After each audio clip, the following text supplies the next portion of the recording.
శ్రీ రామకృష్ణ ప్రభ ఛానల్ను చూడండి, మాసపత్రికను చదవండి. జై శ్రీ రామకృష్ణ. రామకృష్ణ ప్రభ ప్రేక్షకులకి నమస్కారం. స్నేహం అన్నటువంటిది ఒక పవిత్రమైన బంధము. స్నేహం యొక్క లక్షణాలు ఏంటి అన్నవి మనం ఈ విషయం ఆలోచించినట్టయితే మన పురాణాలు కూడా ఎన్నో ఉదాహరణలు మనకి స్నేహం గురించి తెలియజేస్తూ ఉంటాయి. ఇప్పుడు ఈ కాలంలో మనం ఎంతోమంది స్నేహం చేయడం, ఫ్రెండ్షిప్ గురించి సరైనటువంటి అవగాహన లేక స్నేహితులు విడిపోవడం, లేదా వాళ్ళ మధ్య పరస్పర భేదాభిప్రాయాలు కలగడం, లేదా ఒక స్నేహితుడు ఇంకో స్నేహితుడికి సరైనటువంటి సలహాలు ఇవ్వకపోవడం, ఇవన్నీ కూడా జరుగుతూ ఉంటున్నాయి. ఇటువంటప్పుడు ఏంటంటే ఎంతోమంది స్నేహం వల్ల లబ్ధి పొందకపోగా నష్టపోయేటువంటివి కూడా జరుగుతున్నాయి. కాబట్టి మనము ఒక్కసారి మన వెనకకి వెళ్ళి మన పురాణాల్లో ఎన్ని ఉదాహరణలు ఉన్నాయో అవి కొంతవరకు చూసినట్టయితే స్నేహం అన్నది ఎలా ఉండాలి, సరైన స్నేహం ఏ విధంగా మనం జీవితంలో పైకి రావడానికి ఉపయోగపడుతుంది, ఏ విధమైనటువంటి స్నేహం వలన మనం నష్టపోతాము అన్నటువంటివి మనకి అర్థమవుతాయి. దాన్ని బట్టి మనం ఎంతవరకు సరైన స్నేహితులం అవునా కాదా అన్న విషయం మనకి తెలుస్తుంది. ఈ కాలంలో ఈ విషయం తెలుసుకోవడం చాలా అవసరం. కాబట్టి ఈ విషయాన్ని మనం కొంతసేపు ప్రసంగించుకుందాము. పురాణాల గురించి చూసినట్టయితే మనకి స్నేహితుల్లో ఉదాహరణలు ముందు రామాయణం నుంచి మొదలెట్టినట్టయితే త్రేతాయుగంలో శ్రీరామచంద్రుడికి సుగ్రీవుడు ఒక గొప్ప స్నేహితుడు, అదేవిధంగా గుహుడు కూడా ఒక గొప్ప స్నేహితుడు. వీళ్ళిద్దరి మధ్య స్నేహం చూసినట్టయితే శ్రీరాముడు గుహుడు, శ్రీరామచంద్రుడు క్షత్రియ వంశంలో జన్మించారు, గుహుడు కడజాతి చెందినటువంటి వాడు. కానీ ఇద్దరి మధ్య గొప్ప స్నేహం ఉంది. శ్రీరామచంద్రుడు అంటే గుహునికి ఎంతో ఇష్టం. ఇక్కడ మనకు అర్థమవుతున్న విషయము, స్నేహానికి మధ్య కులం కానీ మతం కానీ ఏ విధమైనటువంటి భేదాలు రావు. వాళ్ళిద్దరు మనసు కలిస్తే చాలు. స్నేహం ఎందుకంటే ఏ విధంగా అయితే తల్లిదండ్రుల బంధము, అన్నా చెల్లెళ్ళు, అక్క చెల్లెళ్ళు, అన్నదమ్ములు, వీళ్ళందరి బంధాలు ఎంత పవిత్రమైనవో స్నేహబంధం కూడా అంత పవిత్రమైనది. కాబట్టి వాటికి ఏ విధమైనటువంటి లక్షణాలు ఉన్నాయో మనం చూస్తే శ్రీరామచంద్రునికి గుహునికి ఉన్నటువంటిది గొప్ప మైత్రి. శ్రీరామచంద్రుడు సీతాదేవితోటి లక్ష్మణస్వామితోటి అడవులకని వెళ్ళినప్పుడు గుహుడు వాళ్ళని ముందు ఆదరించి వాళ్ళ చేత నదిని దాటిస్తారు. అక్కడ ఆయన చాలా కోపం వస్తుంది. లక్ష్మణుడి మీద కూడా ఆయనకి ఎన్నో సందేహాలు ఉంటాయి. భరతుడిని కూడా ఆయన నమ్మడు. భరతుడి వల్లనే శ్రీరామచంద్రుడికి అభిషేకం జరగలేదు, రాజ్యాభిషేకం జరగలేదు, వనవాసం కలిగింది అన్న కోపంతో అతను చివరికి లక్ష్మణుడిని కూడా అనుమానించి, లక్ష్మణుడు శ్రీరామచంద్రుడికి హాని చేస్తారేమో అన్న అనుమానంతో శ్రీరామచంద్రుడు నిద్రపోతున్నప్పుడు గుహుడు రాత్రంతా మెలకువగా ఉండి కాపలా కాస్తారు. ఆ తర్వాత ఆయనకి లక్ష్మణుని చూస్తే అర్థమవుతుంది, లక్ష్మణుడు శ్రీరామచంద్రుని యొక్క గొప్ప భక్తుడే కాకుండా, సోదరుడే కాకుండా గొప్ప భక్తుడు కూడా అని. ఈ విధంగా గుహుని యొక్క శ్రీరామచంద్రుని యొక్క స్నేహం ఎంత గొప్పదో, దానికి ఏ విధమైనటువంటి భేదాలు లేవో మనకు తెలుస్తుంది. ఇక తరువాత విషయంకి ఇంకొక ఉదాహరణ చేస్తే శ్రీరామచంద్రుడు సుగ్రీవుడు, వీళ్ళిద్దరికీ మైత్రి కలిపినది శ్రీ ఆంజనేయ స్వామి, సాక్షాత్తు ఆంజనేయ స్వామి. ఆంజనేయ స్వామి ఆయనను పరిచయం చేసిన తర్వాత అగ్ని సాక్షిగా వాళ్ళిద్దరూ స్నేహధర్మాన్ని స్వీకరిస్తారు. అప్పుడు శ్రీరామచంద్రుడు సుగ్రీవునికి ఒక ప్రమాణం చేస్తారు. వాలి అన్న అతను, నీ అన్నయ్య కూడా మీ భార్యని అపహరించిన కారణంగా అధర్మం చేసిన వాడు అయ్యాడు. కాబట్టి అతన్ని ప్రతిఘటిస్తూ పూర్తిగా నా సహాయాన్ని నీకు అందిస్తాను, నీ శత్రువుతోటి అన్న అయినప్పటికీ కూడా నీకు శత్రువు కాబట్టి నా మిత్రుని శత్రువుని నేను కూడా శత్రువుగానే తీసుకుంటాను, అతన్ని ఎదిరిస్తాను అని శ్రీరామచంద్రుడు చెప్పారు. ఇక్కడ మనకి గుర్తుంచుకోవాల్సిన విషయం ఏంటంటే స్నేహం యొక్క పవిత్రత, స్నేహితునికి ఇచ్చిన మాటే కాకుండా శ్రీరామచంద్రమూర్తి ధర్మానికి ఇచ్చినటువంటి విలువ. కావాలంటే ఆయన వాలితో కూడా స్నేహం చెయ్యవచ్చు, కానీ శ్రీరామచంద్రుడు వాలి వైపు వెళ్లకుండా, వాలితో స్నేహం చెయ్యకుండా సుగ్రీవునితో స్నేహం ఎందుకు చేశారు అంటే సుగ్రీవుడు ధర్మ మార్గాన ఉన్నారు కాబట్టి. ఇంకా అక్కడి నుంచి ఆయన స్నేహ ధర్మాన్ని చివరి వరకు నిలుపుకున్నారు. సుగ్రీవుని పట్ల ఎంతో ప్రేమాభిమానాలు చూపిస్తూ సుగ్రీవుని కోసం వాలితో యుద్ధం సలిపి వాలిని సంహరించి సుగ్రీవుడికి అన్ని విధాలా రక్షణ కల్పించారు. సుగ్రీవుడు కూడా స్నేహధర్మం నిలుపుకుంటూ సీతమ్మ వారి కోసమని అన్వేషణ కోసం వానరులందరినీ పంపించారు. ఈ విధంగా వీళ్ళిద్దరి స్నేహం కూడా ఎంతో పవిత్రమైనటువంటిది. మనందరం కూడా మనం దాన్ని ఆదర్శంగా తీసుకోవలసినటువంటి గొప్ప ఉదాహరణ. ఇంకా శ్రీరామచంద్రుని ఆంజనేయ స్వామి వస్తే వాళ్ళిద్దరిని ఏమని నిర్వచించాలో కూడా మనకి మాటలకి అందనటువంటి గొప్ప పవిత్రమైన బంధం వాళ్ళిద్దరిది. ఆంజనేయ స్వామి ఎప్పుడూ ఆయన శ్రీరామచంద్రుని యొక్క బంటు కింద, దాసుని కింద, శిష్యుని కింద, భక్తుని కింద చూసుకున్నారు తప్ప ఆయన స్నేహితుడని కూడా అనుకోలే. కానీ శ్రీరామచంద్రమూర్తికి మాత్రం ఆంజనేయ స్వామి తన ఇష్టలలో అతి ముఖ్యమైన వారు. ఎందుకంటే ఆంజనేయ స్వామి కారణంగానే సీతమ్మ వారి జాడ తెలిసింది కాబట్టి. అందుకని వీళ్ళిద్దరి యొక్క మనసులు ఒకే విధంగా వెళ్తాయి. ఇద్దరూ ధర్మానికి పూర్తిగా అంకితమైనటువంటి వాళ్ళు. అంతేకాకుండా శ్రీరామచంద్రుడు విష్ణువు అయితే శ్రీ ఆంజనేయ స్వామి పరమశివుని యొక్క అంశ. అందుకని శివకేశవులు ఎప్పుడూ కూడా పరమ స్నేహితులు. అందుకని ఈ విధంగా కూడా మనకి శ్రీరామాంజనేయుల యొక్క స్నేహభావం మనకి అర్థమవుతుంది. ఆయన శ్రీరామచంద్రుని కోసం ఆంజనేయ స్వామి ఏం చేయడానికి కోసమైనా సిద్ధపడి ఉన్నటువంటి గొప్ప దాసుడే కాకుండా ఆయన రాముని దృష్టిలో గొప్ప స్నేహితుడు కూడా ఆయన.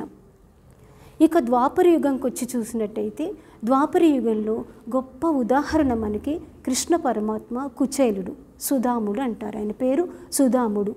ఈ సుధాముడు శ్రీకృష్ణ పరమాత్మ బాల్యంలో వాళ్ళిద్దరూ విద్యాభ్యాసన చేసేటప్పుడు సాందీపని మహర్షి దగ్గర వాళ్ళు విద్యాభ్యాసం చేసినప్పుడు ఇద్దరు కలిసి చదువుకున్నారు. ఇద్దరు ఒకే దగ్గర తింటూ ఒక దగ్గర నిద్రపోతూ ఉన్నటువంటి గొప్ప బాల్యమిత్రులు. వాళ్ళకి శ్రీకృష్ణ పరమాత్మ ముందే చెప్తారు, స్నేహధర్మాన్ని నేను ఎప్పుడూ వదలను, పట్టిన నీ చెయ్యి ఎన్నడూ వదలను అయినా అని ఆయన కుచేలునితోటి సుధామునితోటి చెప్తారు.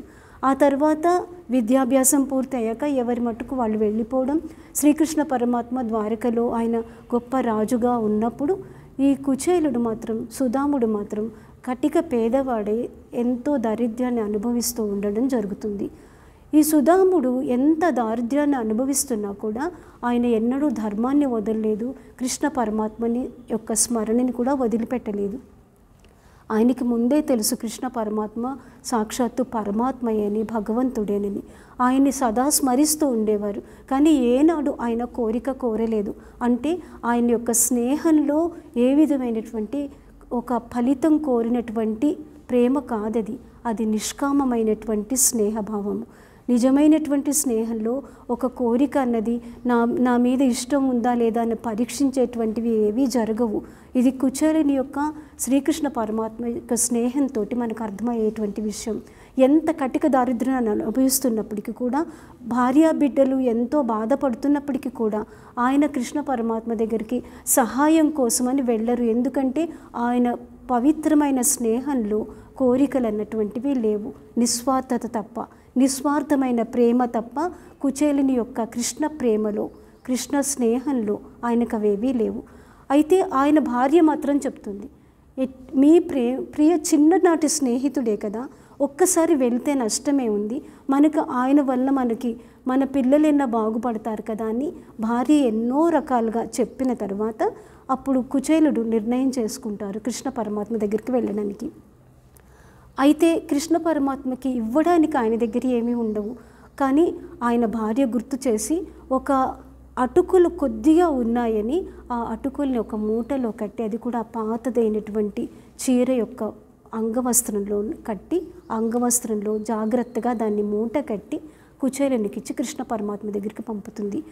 ఆయన వెళ్ళే దారిలో ఎంతో దుమ్ము ఉండి, వేడి వలన, ఎండ వలన చెమటలు పట్టి ఆ విధమైన స్థితిలో ఆయన అలిసిపోయి ద్వారకకి చేరుతారు. ద్వారకా భటులు ఎవ్వరూ ఆయన లోపలికి కూడా రానివ్వరు. ఆయన కృష్ణ పరమాత్ముడు నా యొక్క చిన్ననాటి స్నేహితుడని చెప్తే వాళ్ళు హాస్యాస్పదంగా తీసుకొని నవ్వుతారు తప్ప, విమర్శిస్తారు తప్ప ఒక్కళ్ళు కూడా నమ్మరు. ఆయన్ని పట్టుకుని బలవంతాన్ని తోసి పారేస్తే కృష్ణ పరమాత్మ ఎదురుగా వచ్చి నించుని ఆయన్ని కౌగిలించుకుంటారు. అంటే అక్కడ కృష్ణ పరమాత్మ కుచేలుని మీద ఉన్న దుమ్ముని కానీ, ధూళిని కానీ, చెమటని కానీ వేవి చూడల. ఆయన యొక్క అంతర్హృదయం మాత్రమే ఆయన కల్పించింది. భగవంతుడు చూసేటువంటివి ఇవే. అంటే స్నేహితులకు కావలసినటువంటిది స్నేహం యొక్క విలువ అది చాలా పుష్కలంగా కుచేలులో ఉంది. ఎందుకంటే నిస్వార్థమైనటువంటి స్నేహభావము అతనిలో ఉంది.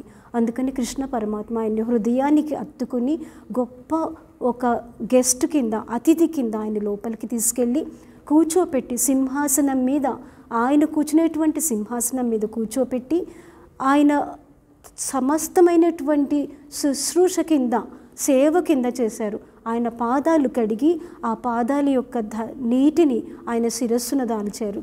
ఎన్నో రకాలుగా గంధం పూసి, స్నానం చేయించి గంధం పూసి, కొత్త వస్త్రాలు ధరింపచేసి ఎన్నో రకాలుగా సేద తీర్చారు. తర్వాత చిన్ననాటి విషయాలన్నీ గుర్తు చేసి, ఒక స్నేహితుడికి అంతకన్నా మధురమైనటువంటి విషయం ఇంకొకటి ఉండదు. చిన్ననాటి విషయాలు గుర్తు తెచ్చుకోవడం, స్నేహితులుగా ఉన్నప్పుడు చిన్నప్పుడు ఏ విధంగా కలిసి తిరిగారో అవి చెప్తూ ఉంటే ఉన్నటువంటి ఆనందం ఒక స్నేహితునికి ఎంతో ఉంటుంది. అంతకు మించినటువంటి ఆనందం ఇంకోటి ఉండదు. ఆ ఆనందాన్ని అంతా కృష్ణ పరమాత్మ కుచేలునికి ఇచ్చారు. అంతేకాకుండా ఆయన పడుకునేటువంటి మంచం మీద తన స్నేహితునైనటువంటి కుచేలుని పడుకోబెట్టి సేద తీర్చి ఎన్నో రకాలుగా అతనికి ఆనందాన్ని పంచి ఇచ్చారు. ఈ ఆనందాన్ని అనుభవిస్తున్నటువంటి కుచేలునికి తన దారిద్ర్య సంగతి గురించి చెప్పడానికి ఎంతో మొహమాటం కలిగింది. ఏమాత్రం ఆయన ఆ విషయం గురించి చర్చించలేదు.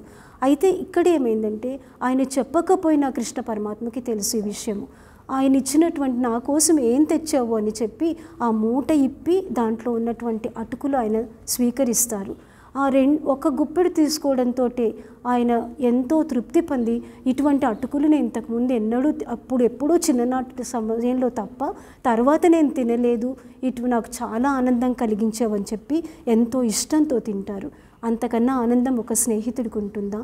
అదేవిధంగా రెండో గుప్పెడు కూడా ఆయన తిన్న తర్వాత మూడో గుప్పెడు తినకపోయేసరికి రుక్మిణీదేవి వచ్చి ఆపుతుంది. ఎందుకంటే అక్కడ మొదటి గుప్పెడు తినడంతో ఆ కుచేలుని యొక్క సమస్తమైనటువంటి దారిద్ర్యాన్ని పోగొట్టి, రెండో గుప్పెడు తినడంతో ఆయన సమస్తమైనటువంటి సంపదల్ని ప్రసాదించారు.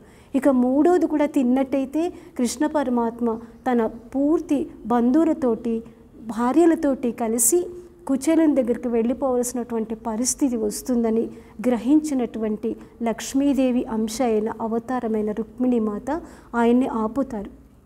ఈ విధంగా కృష్ణ పరమాత్మ ఎంత గొప్ప స్నేహితుడో తెలియజేస్తారు.